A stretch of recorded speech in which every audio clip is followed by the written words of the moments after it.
টি-20 বিশ্বকাপে বাংলাদেশ সেমিফাইনালে না যাওয়াতে হেড কোচ চান্ডিকা হাতুর সিংহের উপর খেপেছেন পেসার রুবেল হোসেন। চান্ডিকাকে রাখা নিয়ে বিসিবিকে ভাবতে বললেন এই পেসার, এখনই ছাঁটাই করার ইঙ্গিত দিয়েছেন তিনি। টাইগারদের হারে হাতুড়িকে খোঁচা দিয়েছেন বাংলাদেশ দলের সাবেক কম্পিউটার অ্যানালিস্ট শ্রীনিবাস চন্দ্রশেখরও। আফগানদের নির্দিষ্ট সমীকরণে হারাতে পারলে সুযোগ ছিল টাইগারদের সেমিফাইনাল খেলার। সে সমীকরণ মাথায় নিয়ে যেভাবে খেলা উচিত ছিল ক্রিকেটারদের, তা মাঠের ক্রিকেটে করতে পারেননি তারা। তাতে ক্রিকেটার সহ কোচদের নিয়ে প্রশ্ন তুলেছেন কেউ কেউ। প্রধান কোচ চান্ডিকা হাতুর সিংহে নিয়ে প্রশ্ন তুললেন বাংলাদেশ দলের পেসার রুবেল হোসেন। চা মানে লাইফটা ভরপুর, চা মানে ইস্পাহানি মির্জাপুর। সামাজিক যোগাযোগ মাধ্যম ফেসবুকে ক্ষোভ প্রকাশ করে রুবেল বলেন, এখনই সময় আমার মনে হয় ক্রিকেট বোর্ডের কোচ চান্ডিকা হাতুর সিংহেকে নিয়ে ভাবা উচিত, এর বেশি আর কিছু বলার নেই। কয়েক মাস পরে হাতুর সিংহের দ্বিতীয় মেয়াদে 2 বছর শেষ হতে যাচ্ছে। নতুন করে তাকে আবার নিয়োগ দেওয়া হবে কিনা সেই সিদ্ধান্তের সময় ঘনিয়ে এসেছে। মেয়াদ শেষ হওয়ার আগেই তাকে বিদায় করার ইঙ্গিত দিয়েছেন এই পেসার।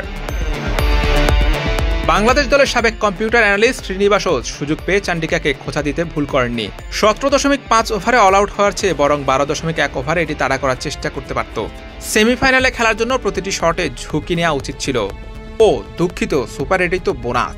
আফগানিস্তানের জয় খুব খুশি তিনি, এই জয়ের প্রাপ্য তারা। তার মতে প্রাপ্য দলেই সেমিফাইনালে গিয়েছে।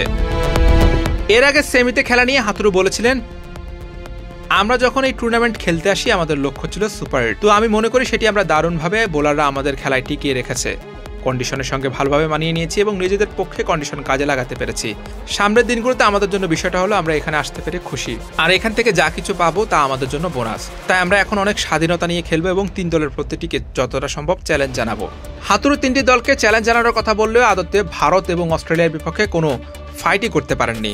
তার এমন বক্তব্য নিয়ে সমালোচনা হচ্ছে ক্রিকেট মহলে। দলের হেড কোচ যদি সুপার 8-এ উঠেই সব পাওয়া হয়ে গেছে মনে করেন, তাহলে সেই দল থেকে কি বার প্রত্যাশা করা যায়? অল্পতেই সন্তুষ্ট থাকা শান্তরা সেমিফাইনাল খেলার স্বপ্নও দেখেননি। গুরু যদি হয় হোপলেস, তাহলে শিষ্যরা তো তেমনই হবে, এটাই স্বাভাবিক। যার ফলাফল সুপার 8-এ ভরাডুবি। Hossain Arman, PD cric time.